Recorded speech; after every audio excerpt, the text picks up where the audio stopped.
Bonjour à tous et bienvenue sur ce EZODW podcast. Je suis en direct de l'UFA. Je suis avec JQQ, JWQ, JQ Square et Chaz. Et on a mon gars sur là. Ton fiston, tu veux dire. Faut pas le chauffer. Il a trop de muscles, il est grand et tout. Il a mis un pantalon camo. Faut pas me créer des problèmes. Akainu. C'est quoi cette poker face là? Je sais pas, je suis concentré. Comment ça va? Ça va. Non, parce que moi je suis content de voir mon frère Gaël. Et maintenant mon frère Dan. Déjà, il faut qu'on parle de ça parce que quand je voyais que tu jouais Dan, je dis mais what the... Ouais, je kiffe trop ce perso. Depuis le 5 ou t'as-tu aimé? Sur le 4, je le jouais aussi. Hein. Ah ouais? Ouais, même sur le 4, je l'ai joué Dan. Je sais pas pourquoi, j'ai toujours aimé ce perso. C'est quand même ouf quoi. T'es de quel mois toi? Décembre, 12. Ah, j'allais dire en plus si les poissons c'est le comble. Il y a trop de trucs en commun là. Mais comment tu passes de... Parce que quand toi t'as commencé déjà avec quel Street Fighter? Le 4 ou tu jouais déjà avant à Street Fighter? Bon, avant je jouais à Street Fighter, c'était le 2, mais bon, là vraiment je fais... Comme ça quoi. Comme ça En famille. Ouais, et même celui-là, je sais pas pourquoi Guile, je jouais déjà Guile. C'était Ouais. plus dur, j'arrivais même pas à faire Sonic Boom. Quand je jouais contre le PC, il me lançait les projectiles, j'ai jamais réussi à en faire un. Mhm. Mais j'ai toujours kiffé le perso, donc je gagnais juste en faisant des pokes. Genre tu faisais quoi? Gros point, Gros avant point, MK? balayette, tous les trucs. Ouais, Ah, puis la avant balette MK. était pétée, c'était deux balayettes. Au Voilà. début c'était chaud. Hein. Ça faisait bien mal. Et donc tu as commencé, on va dire t'as tâté le 2 et juste après ça tu as joué à quelque chose d'autre ou t'es passé du 2 au 4? Je suis passé du 2 au 4. Même X-Alpha, j'y ai joué. Est-ce que tu peux parler un peu plus? Même, je crois que c'est IX Alpha, je crois. Il ou- était bien. Celui-là aussi, j'ai joué. Hein. Par contre, sur celui-là, je jouais pas Guile. Je jouais un perso, je sais plus comment il Le gars qui s'appelle, a mais la je me batte. souviens de comment. Voilà, lui. Parce que j'ai joué le gars qui a la batte. Parce que, en fait, j'ai un délire où sur tous les jeux de combat, j'aime bien jouer les persos avec la batte et tout. Genre sur Smash, je joue Ness. Ah d'accord, Il a une ouais, batte. t'aimes J'aime bien. trop ça. Mais d'où ça vient ça? Je sais pas, j'ai un délire avec les battes. Parce que tu regardes un sport où il y a des battes au moins. Dans le... Le délire avec les J'aime battes. bien des Smash. Ah, excellent. Et donc après ça, tu passes du Street Fighter 4. Direct, tu reprends ton Gaël, cette fois-ci tu sais faire les Sonic Boom. Ouais. J'ai galéré pour Ouais. faire. La première fois que je l'ai fait, c'est un pote à moi qui l'a fait. Il m'a dit il faut reculer et au dernier moment t'avances et t'appuies sur point. Je comprenais rien. Mais j'ai essayé, ça a marché. Donc avant pour faire un Sonic Boom, genre je reculais peut-être 4 secondes et j'avançais. Je connaissais pas le principe du temps de charge. Et avec le temps et tout, j'ai réussi à comprendre. Et j'avais eu le même problème aussi avec le flash kick. Et après, à un moment donné, je me suis dit, ah mais c'est la même chose en fait. Mais c'est juste je dois le faire vers le haut. Ouais. Et à partir de tout ça, je me suis dit, ah mais si c'est comme ça, du coup les coups je peux les cancel, je dois faire comme ça. J'ai appris petit à petit et depuis après je l'ai pas lâché. Tu vois, ça c'est intéressant, ça. C'est qu'il y a beaucoup de gens qui ont appris les jeux, mais vraiment en mode terre-terre, trial and error, quoi. C'est-à-dire que c'est pas regarder la notice, c'est pas essayer de comprendre tout ça. On va appuyer jusqu'à ce qu'on trouve, tu vois. Voilà. Et assez drôle, tu es devenu un joueur technique au final. Ouais, j'ai pas lâché, j'ai continué au final, ouais. Tu t'es dit, je vais tout apprendre. J'ai et, galéré. Est-ce qu'au début, tu avais déjà l'intérêt pour, parce que tu as appris tout seul, l'intérêt pour les trucs comme la frame data, les choses comme ça? Ben, franchement, jusqu'à fin Ultra Street 4, je jouais sans frame data, mais tellement je jouais en fait, je savais ce qui était punissable ou pas en fait. Ça c'est un truc Et- de mec de Guile, ça. je Ah suis bah sûr. moi pareil. Hein, Et- moi. mais tu sais qu'il y a même des joueurs, par exemple les Takamura et même Killzoo, eux c'est des joueurs particulièrement, je leur ai beaucoup appris sur Street 5, ils jouaient sans frame data aussi. Et je leur ai appris la frame data et avec la frame data les mecs, bon aujourd'hui, Ouais, c'est autre chose. c'était des joueurs, ils jouaient à l'instinct en fait. Voilà. Pur. Et donc sur Street Fighter 4, tu jouais Gaël et un autre perso, tu m'as Je dit jouais Dan, ou- Dan, je l'ai joué un peu, mais vraiment, les 3 persos que j'ai le plus dosé, c'est Guile, Seth et Evil Ryu. Bon, des archétypes assez Ouais, différents pour le coup. C'est des approches différentes. Ouais. Ben, en fait, le délire, c'est que mon Guile, je le jouais assez offensivement en fait. Oui. J'avais pas un Guile par exemple comme toi ou YesDD. Vraiment, vos victoires c'était solide, neutral, zoning. Moi, c'était beaucoup de phases, upside down kick, Ouais. tu vois, les trucs techniques et tout. J'aimais bien rusher et du coup, voilà, C'était ça en fait. Et quand Street Fighter 5 arrive, je me rappelle, au début, t'accroches pas du tout sur Game. Ouais, non, Tu jouais Nash et Ken. J'ai joué Nash, Ken, ouais, j'ai joué un peu, j'ai touché un peu à tout, mais ouais, non, j'accrochais pas. Je trouvais Nash plus stylé, plus fort, tout Et offensif. et offensif. Et vraiment, ce qui m'a fait changer de perso, c'est quand ils ont nerfé Nash. Hein. Quand ils l'ont tué là, Du sale. quand ils l'ont tué, je me suis dit c'est mort, je dois jouer Guy, sinon je pourrais plus faire de perf, tu vois. Et voilà. Après j'ai changé. Quand tu commences le jeu de combat sur Street Fighter 4, bon au début tu apprends à faire le Sonic Boom, c'est à quel moment tu commences à avoir le goût de la compète? Comment tu rentres dedans? Bah ouais, donc j'étais joueur PS3, je suis resté assez longtemps quand même ouais. sur PS3, je suis resté très longtemps. Et en fait, à un moment donné, sur PS3, sur le PSN, j'étais devenu le plus fort en fait. Il n'y avait plus de challenge, il n'y avait plus rien. Et je comprenais pas, je savais pas qu'il y avait une autre plateforme où Street se jouait. Je voyais Mais des. toi, t'es arrivé Ouais, en non, boutique, non, mais t'achetais moi, le jeu, t'es rentré à la maison. je comprenais rien. Je Ouais. voyais des noms de teams devant les pseudos et tout. Je comprenais Ah pas. oui, Je à disais, l'époque. mais ces joueurs-là, je les trouve pas et tout. Je comprends pas. Et il y avait plein de petits détails, tu vois, tout bête. Ou genre, je me disais, mais même là, ce que je regarde, le jeu, on dirait il est plus beau. On dirait, mais c'est pas le même jeu. Ils sont où ces joueurs-là et tout. Et après, on m'a dit, ah, mais c'est normal. Ils jouent sur Xbox, les mecs. Et les plus forts, ils sont partis là-bas. Tu vois? Parce que je retrouvais plus certains joueurs qui jouaient sur PS3 Ah oui, et en plus, ouais. je les voyais toujours actifs, mais je les voyais plus et je comprenais pas. Du coup, après, j'ai acheté une Xbox, tout le tralala et tout, et je suis arrivé. Et je voulais directement me mesurer au meilleur et tout. Et franchement, pour se faire sa place, c'était très Tu dur. dis wow, en fait, ouais, les gars sont vraiment chauds. Ouais. Les mecs, ouais, tout le monde était chaud, j'avais pas trop d'aide et tout. J'ai galéré, j'ai forcé, j'ai pas lâché. Et à cette époque-là, tu jouais déjà en offline ou c'était pas... Non, je jouais pas en offline. Hein. Franchement, c'est les Lyonnais hein, qui m'ont poussé à jouer offline. Hein. Surtout, enfin, vous devez sûrement le connaître, Nassim Klo, Yeah. Ouais. TKR. Mhm. TKR et Nassim, c'est les premiers. Je les ai rencontrés il y a plus de 10 ans. C'est les premiers qui m'ont dit viens à Lyon, il y a des tournois et tout. Carrément, ils sont venus me chercher. Wow. Carrément, ils sont venus me chercher. C'est eux qui m'ont poussé à me lancer dans les tournois offline. Ça, C'est ça même- en dit long. Hein. T'aimes pas te déplacer. Toi. Non, mais pour moi, c'était que du online. Honnêtement, je pensais pas que j'allais devenir joueur pro, tout ça. D'accord. C'était vraiment juste du online et tout. Après, on m'a dit il y a de la compète et tout. J'étais fort, donc je voulais me mesurer au meilleur et tout. J'ai vu que le offline, c'était complètement différent et tout. Les tournois offline, beaucoup de pression. T'es pas chez toi, t'es pas à l'aise. Et après, avec le temps, voilà, c'est comme Tu te souviens de ton premier tournoi? mon tout premier tournoi, je crois que c'était dans une espèce de bar à chicha sur Paris, je sais pas, c'était un truc, c'est Street Fighter, je sais plus comment ça s'appelait. Mais après sinon le vrai gros premier tournoi c'était Cannes. Hein. Ah ouais? Ah ouais? Cannes, ouais j'y étais, hein. Au Cannes, le tournoi que Punko il a gagné là. Oui. Tu sais, même il y a eu un tournoi team aussi, la team Oui, France il a se sont frappé fait. tout le monde là. J'ai été là. Purée, Ouais, j'étais là. Ça fait quand même il y a un bail maintenant. Un bail. C'est 2009, 10. Ouais, je sais plus, mais j'avais fait un bon résultat même d'ailleurs. Quand tu as commencé à jouer sur Xbox, là, est-ce que tu as eu un Nemesis ou un gars qui t'a croisé, qui t'a marqué particulièrement? Tu dis, ah ouais, d'accord.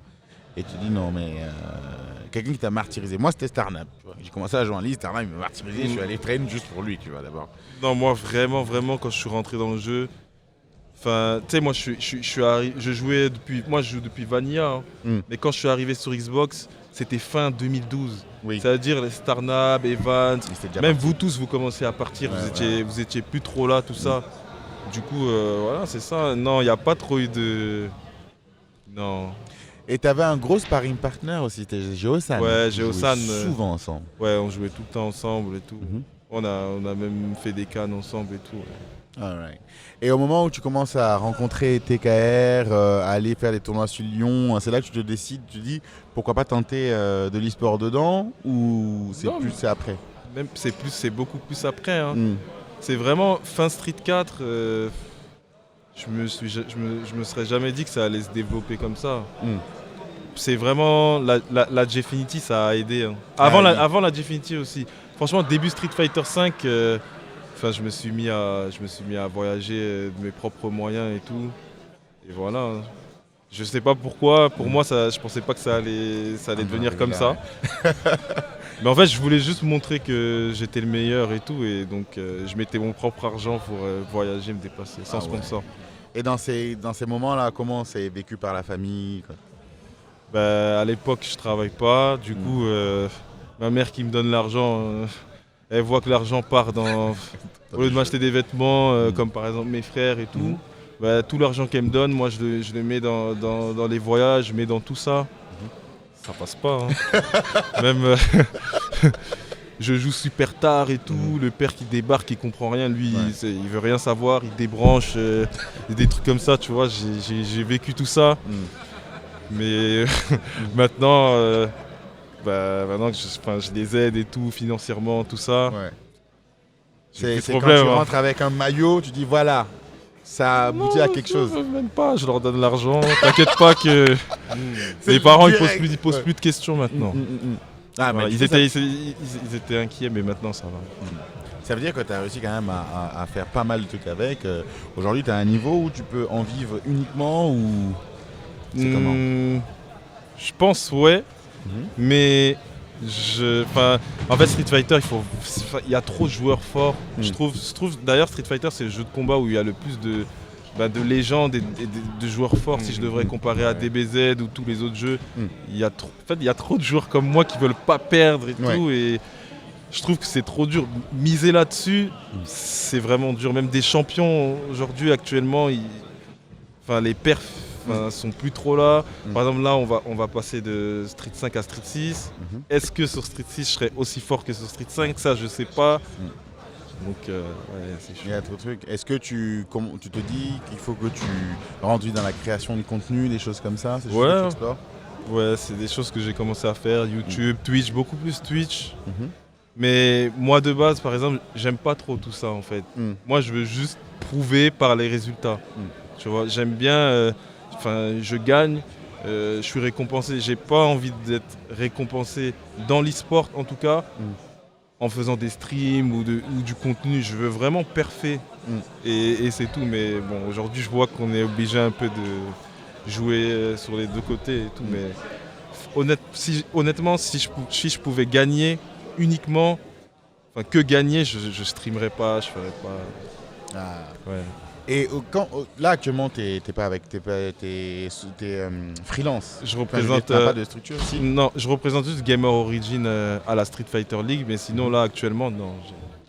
Ça fait combien de temps que tu n'as pas de... T'es en mercenaire ou tu n'as pas de structure? Là actuellement non, j'ai pas de structure. Je représente juste Gamer Origin à la Street Fighter League, c'est tout. Il y a des choses en plan? Pour le moment, non. Non, parce que après, je force pas les choses aussi. Je vais pas. C'est ça que je veux savoir. Voilà, comment tu gères cette partie. Je gère pas en fait. Tu attends. En général, moi, c'est les teams qui vont vers moi. Justement, quand je fais des bons résultats, quand je gère et tout, mais moi, je vais pas démarcher les teams. Mais peut-être que je devrais, parce que pour le coup, il y a beaucoup de joueurs moins forts que moi avec des moins bonnes perfs aujourd'hui qui ont des sponsors ou tu vois ces choses-là, et peut-être que c'est quelque chose que je devrais faire. Voilà. Ouais, d'autant plus que même la gestion de contrat, ça, comment ça se passe? T'as un mentor qui te guide, qui t'aide ou... Non, même pas. Tu prends ce qui vient. Toi, ton boulot, c'est taper. Ouais, honnêtement, moi c'est ça. Hein. Et je prends pas aussi n'importe quoi non plus. Bien sûr. Après, j'ai Crimson, par exemple, je vais recevoir un contrat, je peux lui en parler. Ça, comment tu vois les choses? Tu vois, c'est Crimson qui m'aide beaucoup aussi. Et voilà. Hein. All right. Il y a un truc qu'on fait avec les joueurs actuellement, c'est un set de questions. Donc on va d'abord tester la connaissance, le checkpoint, tester la connaissance en termes de jeu de combat. On va dire, la question est simple, pour toi, tout jeu de combat confondu, quel est le perso le plus fort qui soit? Tous les jeux de combat confondus. Le perso le plus fort? Oui. Honnêtement, c'est chaud. Hein. Il y en a beaucoup, il y en a trop. Oui. Ouais, il faut en choisir. Hein. Est-ce que c'est Yoon Street 4 7 2012, 7 2012, archi fort.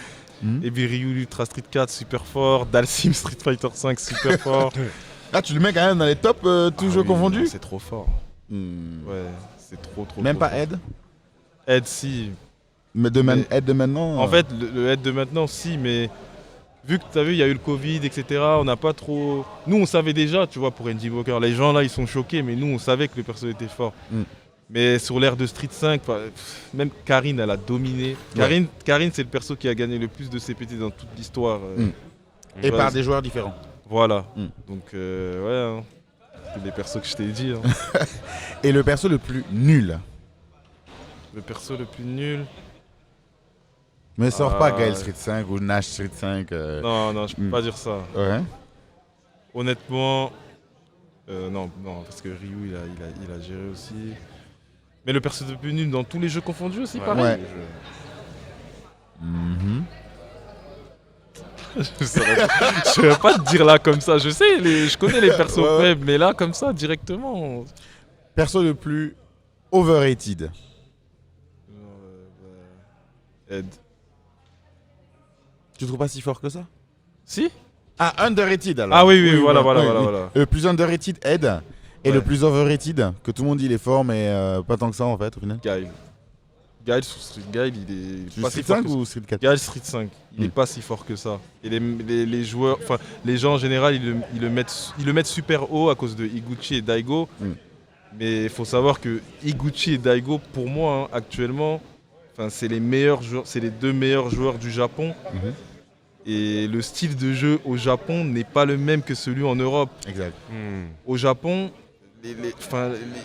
les joueurs japonais, ils sont trop respectueux, ils vont jamais sauter, ils vont essayer de passer le zoning en avançant, en bloquant. Ici en Europe, ça n'existe pas. Tu commences le match par Sonic Boom, tu vas te prendre un saut d'entrée, ça va te calmer.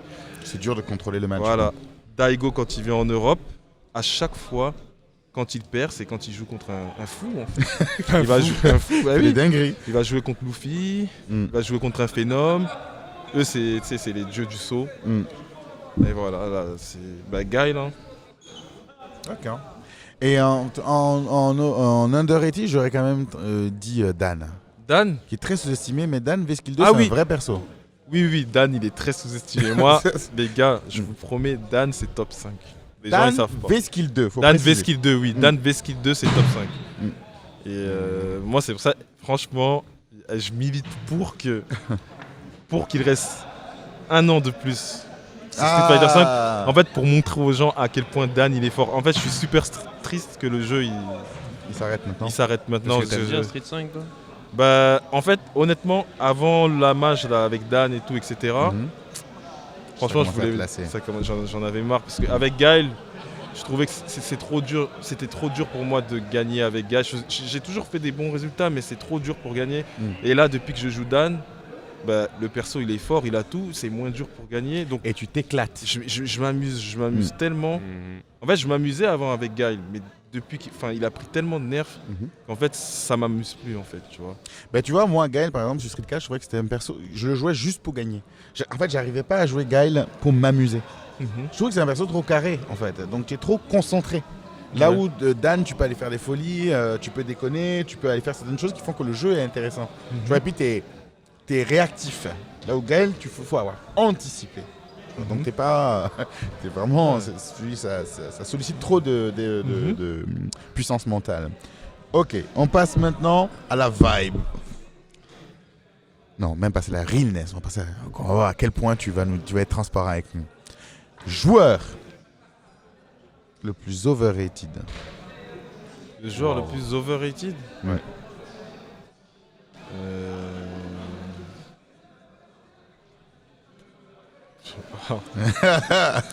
J'ai pas trop. Pas de Punk, pas de Mena RD, pas de Tokido. Non, j'ai pas de réponse à ces questions-là. En fait. Et le joueur le plus underrated? Le joueur le plus underrated, je dirais sous-estimé donc. Oui. Je dirais un ami à moi qui joue au UK, Mopulapo. Oui, le boxeur. Ouais, il est super fort. Juste le problème, c'est que en fait, bon, je sais pas s'il a les moyens ou pas, mais tu sais, il joue sur PS4, sur un grand écran plasma, et tous les tournois qu'il fait, il fait top 8, minimum top 4. Et je me dis qu'en fait, ce joueur, sais, sur un setup opti, il ferait très mal. Et c'est juste dommage qu'il puisse pas voyager, etc. Lui, franchement, je le trouve vraiment fort. Mais je veux dire, il veut pas prendre un écran, faut pas déconner quand même. Bah, faut prendre l'écran, faut prendre le PC, Ouais. Ouais, ça devient un budget. tu vois. Moi j'ai tendance à dire, je sais pas, un Jack Vinjack. Jack and Jack. Ouais. Bon, il a arrêté assez tôt, un peu trop tôt. Ouais, il a... Yes. Pas un mal dominant. Et ton joueur préféré, c'est qui? Ouais, j'en ai trop. Hein. J'en ai... Top 3.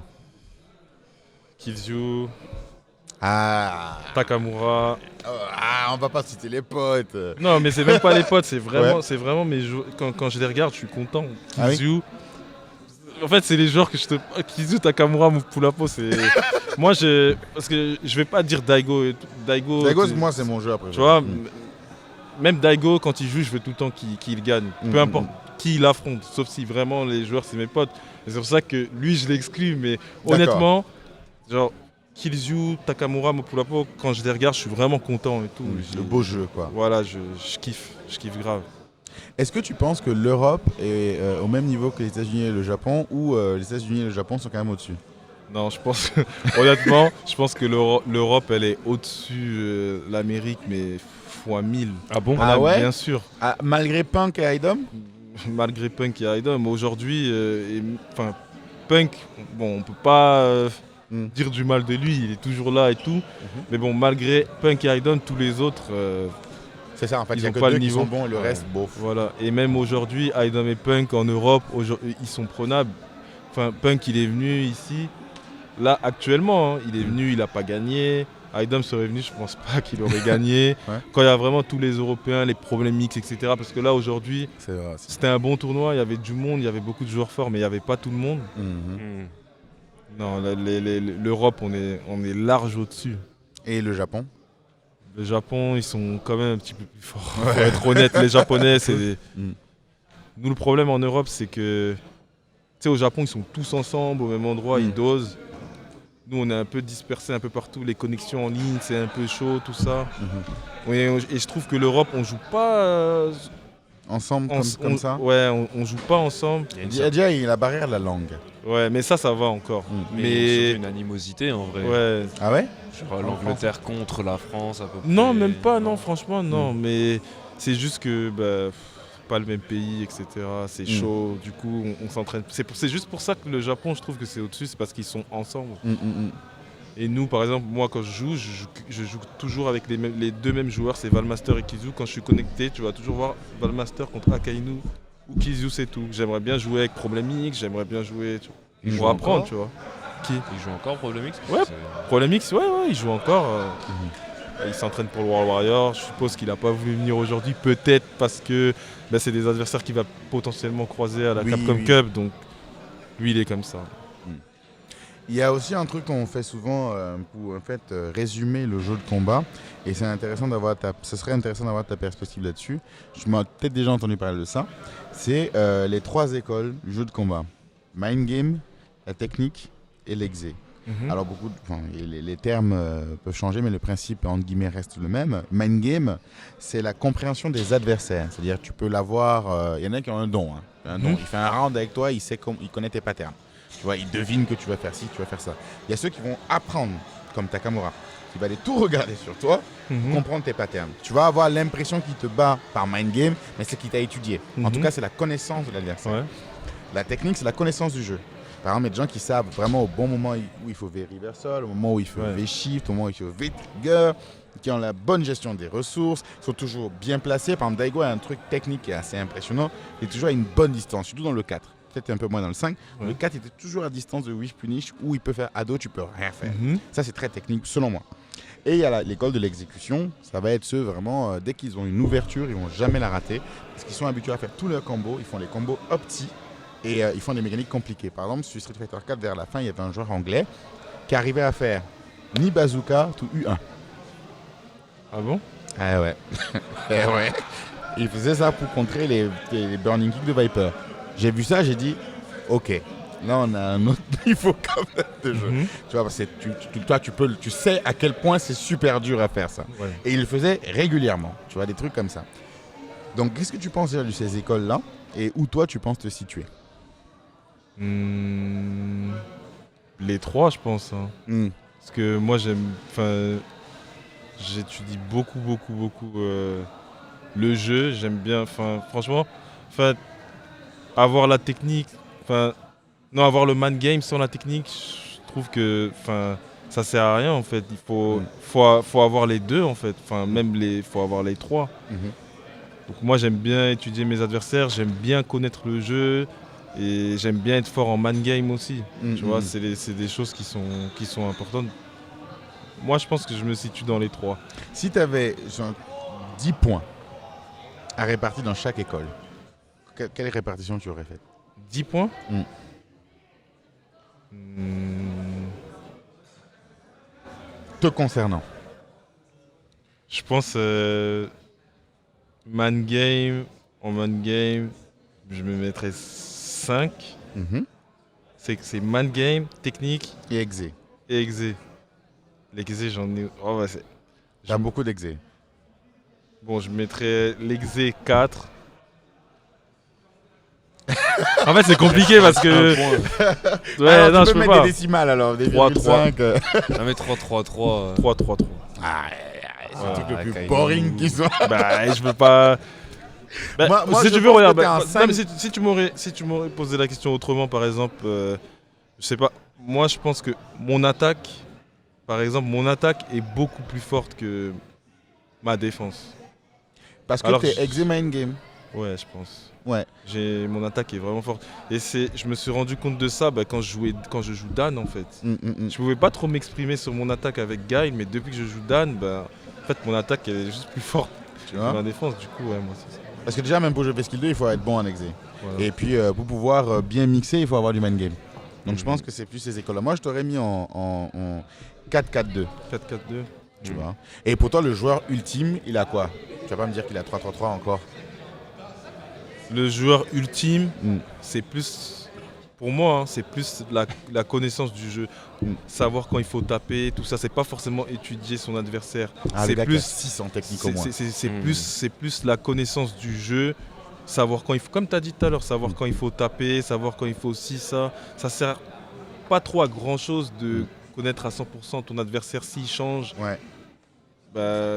S'il change au dernier moment, tes plans, tu vas t'embrouiller. Mm. Faut juste connaître le jeu. Celui qui a le plus de connaissances du jeu, c'est le meilleur pour moi. C'est drôle, j'ai l'impression que les Japonais sont techniques. Ouais. Les Européens sont très man game. Ouais, Les voilà. Américains sont très exé. Ils aiment faire les combos petits, mais Ouais. ils sont moins techniques, ils sont moins mind game. Les Européens aiment bien rentrer dans ta tête. Ouais. Et les Japonais, Les c'est Japonais, carré. c'est carré. Ils savent quand taper, ils savent quand véchir. Ouais. Ils connaissent tout de A à Z. Ah. Alright. Ben voilà, tu vois, c'est un truc, on pose la question à tous les joueurs pour un peu avoir... Ah, tu voulais dire quelque chose? Non. Ah, on pose la question à tous les joueurs pour avoir un peu leur a priori là-dessus et faire le joueur ultime, quoi. En plus, pour torturer mon esprit, hein, j'ai fait des trucs philosophiques là-dessus, en disant que le mind game bat la technique en général, Mhm. la technique bat l'exé, et l'exé bat le mind game. Alors, si on prend en plus là, des joueurs comme Daigo qui sont très techniques vont se faire schnapser par les Luffy. Ouais. Parce que quand tu es technique, tu es prévisible. Mhm. Parce que tu vas faire ce qu'il faut faire. Ouais, voilà. Les Luffy, là, ils disent oh, d'accord, ben, je sais ce que tu vas faire, c'est mort. Tu vois. Il va te Il choper va te 6 fois choper. d'affilée. et Ou voilà. Phenom. Il n'en a rien à foutre, lui. De... Ouais, voilà. Il peut te faire 10 fois Shop Space, ta vie continue, tu vois.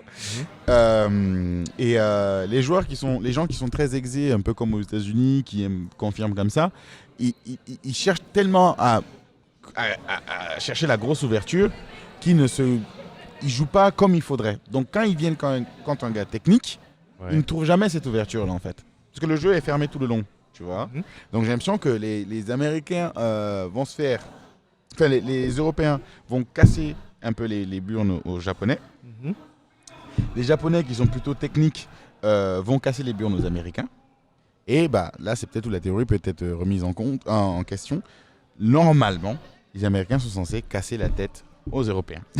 Européen, mais ce qui n'est pas le cas en fait. Parce qu'ils qu'il y a connaissent, des pour moi, techniques comme Problem X dans notre lot. Ouais. Très technique, pour Très les Knicks. technique. tu vois. Crimson, très technique. Clemson aussi, Ouais, qui beaucoup. est très technique. Killzoo, c'est pareil. Mm. C'est des joueurs qui connaissent très bien le jeu. Et ça, c'est le problème, en fait. Les Américains, ils sont forts, hein, Mhm. mais ils connaissent pas aussi bien le jeu que les Européens. Ouais. C'est pour ça qu'ils gagnent pas.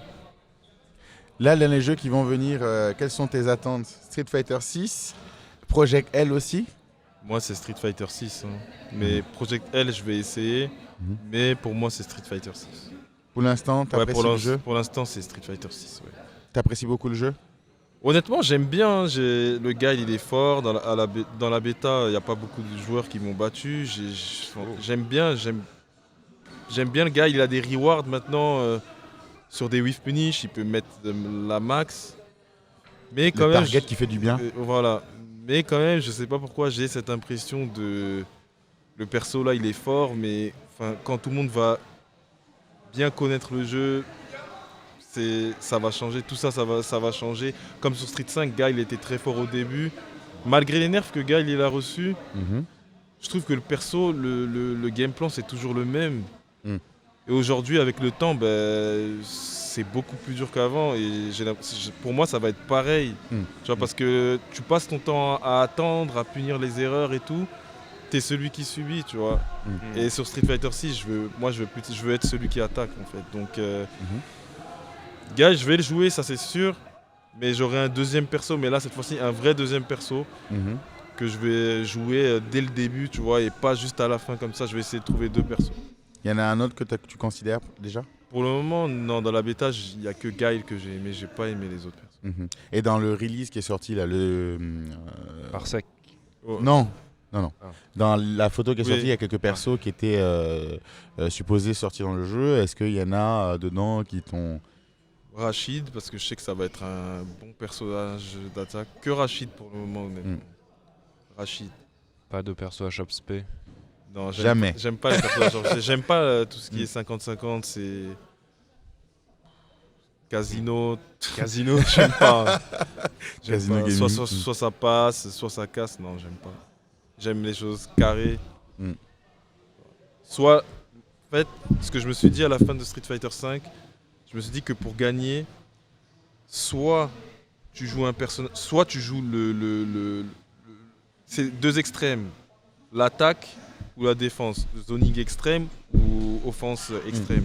Donc, soit un Dan, soit un Ed, parce que Ed quand il attaque c'est pareil, Mhm. soit un Dalsim ou Poison.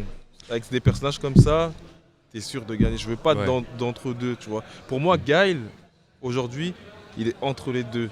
Oui. Il est pas si fort que ça en attaque, et honnêtement, il est pas si fort que ça en défense. Malgré qu'il ait un pif, je trouve que ses outils de zoning, par rapport à Dalsim, par rapport à Poison, c'est pas fort en fait. Alors, j'aimerais qu'on peut aller plus loin. Dalsim, c'est plus que du zoning, c'est du conditionnement. Et il te fait te dire, reste assis là. Un peu comme Poison. Reste là. Tu peux pas. Voilà. Ils te disent, tu vois, t'es cadenatio, quoi.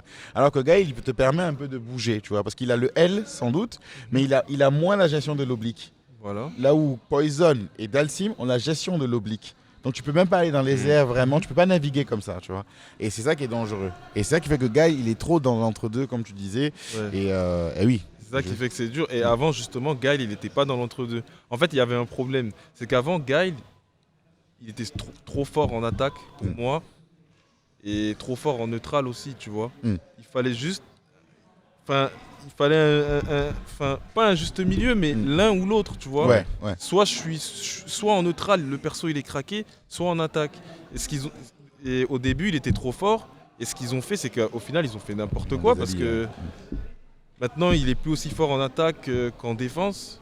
Avant, par exemple, son Sobat, il avait de la range, donc il avait un vrai outil de zoning. Et le coup était à -2, tu vois. Maintenant, le Sobat, il n'y a plus de range, tu te fais whiff punish facilement. Et en bloc, je suis à -4. Ouais. Du coup, mon coup qui va le plus loin, il est négatif et il sert à rien, tu vois. Il est facilement whiff punishable. Et c'est tout ça qui a fait que moi, Guile, aujourd'hui, je trouve que... C'est plus possible. Bon, en tout cas, ce qui est bien, c'est que sur Street Fighter 6, tu pourras retrouver Guile avec des targets. Comme je t'avais dit, le target BMP, il est pratique. Ça permet d'avoir des confirmes avec Guile à tout moment. Il a aussi, qui est pas mal, je trouve, une utilisation du drive rush qui lui permet aussi d'avoir certains confirmes. Mais bon, c'est pas celui qui va le plus, je pense, profiter de ce drive rush. Ouais. Mm. Pourquoi je peux l'expliquer Déjà Parce que Ça part de gros points. non, mais je peux déjà l'expliquer. En fait, le problème avec Guile, c'est que c'est le seul perso déjà dans la bêta qui a pas BMK Cancelable into Drive Rush. Voilà, Et pour Whiff Punish, les persos en général ont Whiff Punish avec BMK. un lot de loin. Ouais. Moi, tu sais, j'avais fait un tweet, j'avais dit je suis super content. Maintenant, Guile, il a enfin les rewards que je voulais depuis longtemps sur des Whiff Punish, tu vois. Sauf que avec Guile, mon Whiff Punish à la balayette. La balayette, elle sort sur Street 6 en plus de 10 ou je sais pas ouais. quoi. Tu vois, du coup ça va être dur pour moi de je les ai les rewards, mais ça va être dur pour moi de Whiff Punish. Mais en face de toi, t'as Chun-Li, son BMK il sort en 6, into Drive Rush, Ouais, bah, tu vois. Et même pas forcément même pas forcément en Whiff Punish. Hein.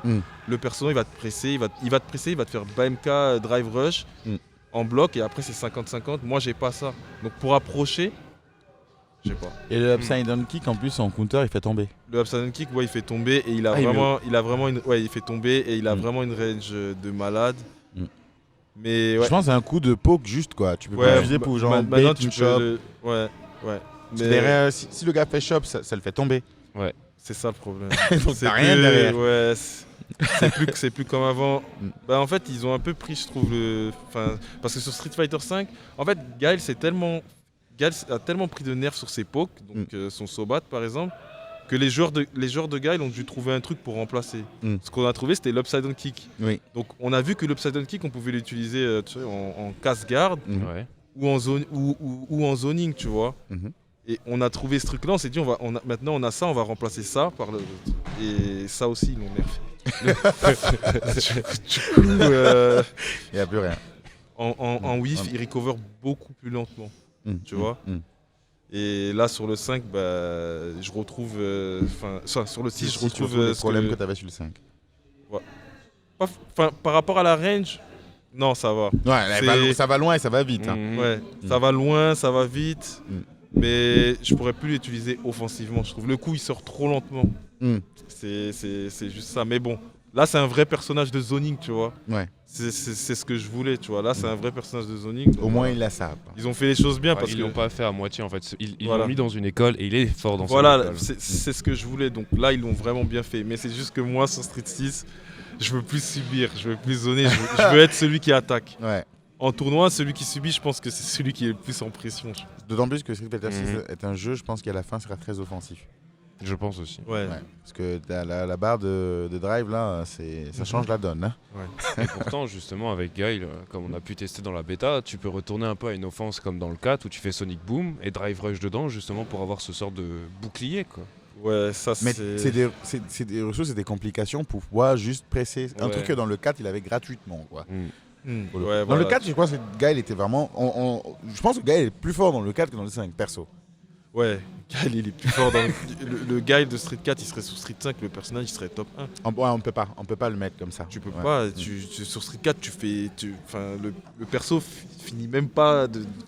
Il dit Sonic Bam, Ah, ouais, tu peux direct, tu vois, alors Ah que... ouais. Non, ouais. dès qu'ils ont annoncé Guile, je dis soit ils ont pété les plombs, soit ils vont le nerfer. Ils vont nerfer son Sonic Boom. La recovery du Sonic Boom du 4, tu peux pas mettre ça dans le 5. On peut pas le battre. Il n'y a rien à faire. Tu Mais peux oui, oublier. c'est. Parce que je vais te faire Sonic Boom à vie. Tu peux pas sauter. Non, il y a certains trucs là sur le 4. Il y a des match-up par exemple où le gars il est obligé de sauter, mais il saute, il se fait entier. Par exemple, Dicta, tu pouvais rien faire contre le gars, tu sautes, tu te fais entière. Sur Street Fighter 5, c'est pas normal que Guile galère à entière. Parce que c'est facile de dire ah mais tu peux flash kick, mais si je dois flash kick, je dois rester accroupi. Je perds de la distance, je perds du Oui, truc, bah tu oui. vois. Sur Street 4, le perso il bouge, il peut entière, il peut. Il a l'entière droit, l'entière oblique. Ouais. Il a tout et. C'est ça, hein. Même le diagonal HK est un bon entière dans le 4. Mm. Pas dans le 5. Ouais, c'était un bon entière donc. Ouais, je me suis. Il avait le truc, ça c'est Akainu enfin, moi j'ai découvert ça avec Akainu, le close HK qui est entière, anti-cross-up. Close HK. Le Ouais. close HK, ouais. All right. Bon, en tout cas, merci à toi pour cette interview et toutes ces informations. C'est super sympa. Bon, j'imagine que tu es un peu deg aujourd'hui, même si tu as fait une performance assez respectable. Comme d'habitude, tu es assez constant quand même. Et on espère que... Bon, moi, je suis content que tu joues Dan, parce que moi, je dois être un des rares Français à adorer Dan. Et j'étais content qu'il sorte. En plus, il est sorti le lendemain de mon anniversaire. Donc, je pense que Capcom a fait ça pour moi. Voilà. Et je suis content qu'il y ait des gens qui le jouent, mais je l'adore ce perso. Et j'ai dit, dès que j'ai pris le perso et j'ai testé, j'ai dit Dan V-Skill 2, faut faire gaffe. V-Skill 2, moi je le joue pas à V-Skill 2. D'accord. Mais je dis non, il est vraiment dangereux. Et je pense même que V-Skill 2, V-Trigger 1 est plus efficace. V-Skill 2, V-Trigger 1, ouais, selon les match-ups. Ça dépend des match-ups. Parce que le V-Trigger 1 est un confirme gratuit. Ouais, la boule. La boule. Et je trouve ça vraiment fort pour le coup, le V-Trigger 1. Ouais, c'est vraiment le V-Trigger 1, franchement, c'est vraiment fort. Ouais. Voilà, donc on souhaite bon courage pour la suite. On espère voir du Gaël et éventuellement peut-être même du Dan. Hein. Je préfère que tu aies un counterpick Dan que d'autres persos farfelus. Sur Street Fighter 6. Merci encore à toi.